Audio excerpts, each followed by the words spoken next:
Juan families, and welcome. Thank you for joining us today. As your partner in learning, Scholastic is excited to spend this time with you as we talk about helping your youngest learners beat the summer slide. I want to begin with this. You are your child's first and most important teacher. Learning starts long before your children enter a classroom. It happens at home, during play, in the car, at the grocery store, and through everyday conversations and routines. For our pre-K through second grade learners, summer is a wonderful time to build language, curiosity, confidence, and a love of learning.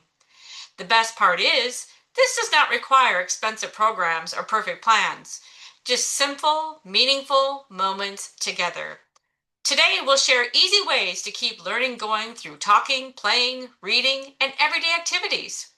Our goal is to help make summer learning feel fun, natural, and realistic for your family.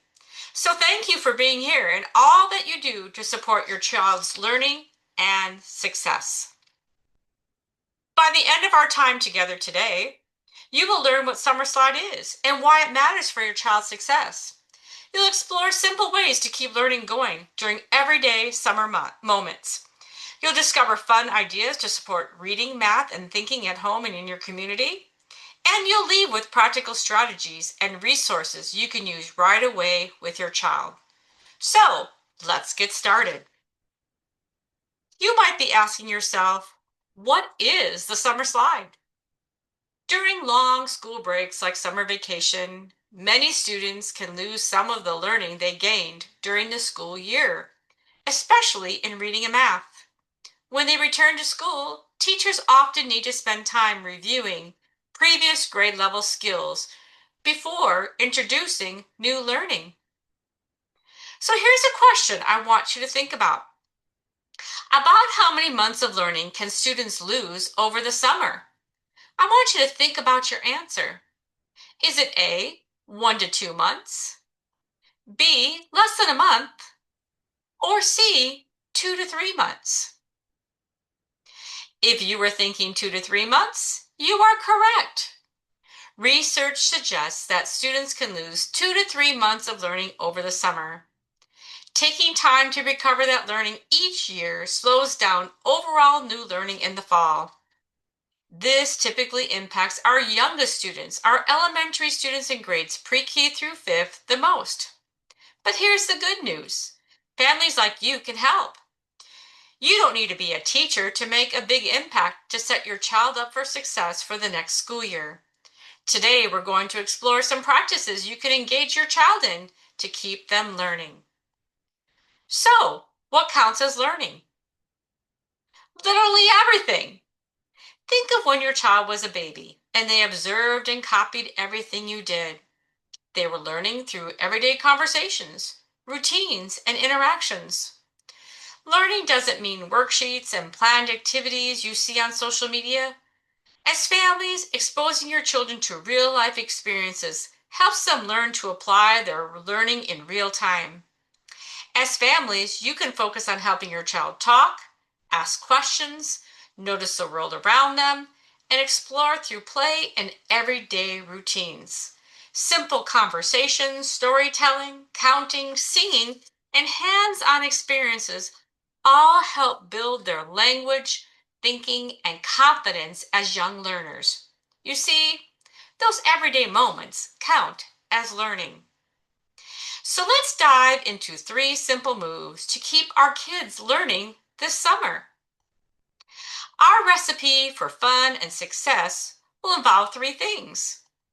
Talk it out, learn through play, and learn anytime and everywhere. With our early learners, we can focus our efforts on developing language, learning through play, and routines. Let's explore what this looks like in action. Let's start with let's talk it out. The goal is simple. Keep your kids talking. Asking questions and wondering out loud with your child is powerful because it helps them see how learning happens every day. It builds language, strengthens listening and conversation skills, encourages curiosity, and supports early problem solving. It also creates a safe learning space by showing children that adults ask questions too, that we do not always have all the answers, and we learn through mistakes just like they do. So, what does this sound like? Here are some questions that you can ask and start with. Why do you think that happened? Where should we go next? How many of these do you think we need? Oh, really? What happened next? Again, these are just a few. I'm sure you can think of more on your own. The next is learning through play. Learning through play is so important for young children because it supports their thinking, social skills, emotions, and physical development all at the same time. Play helps children build creativity, problem solving, language, and confidence in a natural way. Here are a few simple strategies to support three important developmental areas: reading and language, writing and fine motor skills, and math. Let's start with reading and language. That is the foundation of early learning, and we encourage you to practice with your child every day in your native language and in English, both. Reading everything and everywhere. Learning goes beyond books. Read stop signs, labels, menus, directions, and everything you see throughout the day. Go on word treasure hunts. Ask your child to find a specific word in a book, on a sign, or somewhere in everyday environment. Sing rhyming songs and tell stories. Young children learn quickly through songs, repetition, and storytelling. Share familiar stories that they love or make up new ones together. Writing and fine motor skills help children build strength and coordination they need for writing, drawing, and everyday tasks. You can support this by practice tracing letters through paper, markers, crayons, paint, and even water outside. Use whatever materials you have in your home to make it fun and easy. Name practice. Children love learning to spell and write their own name. Again, use crayons, anything that you have at home, such as magnetic letters, chalk, or Play-Doh, to help them practice shaping the letters of their name. Encourage your child to draw a picture and then describe it to you. This builds imagination, language, and confidence while helping you better understand their thinking. Finally, we have math and numbers. They can be practiced all day long through simple and everyday routines. Count everything and everywhere. Count steps, toys, snacks, cars, and everything around you to help build number recognition and confidence. Sort and group objects. Use everyday items like food, snacks, toys, or laundry to practice sorting by color, size, shape, or type.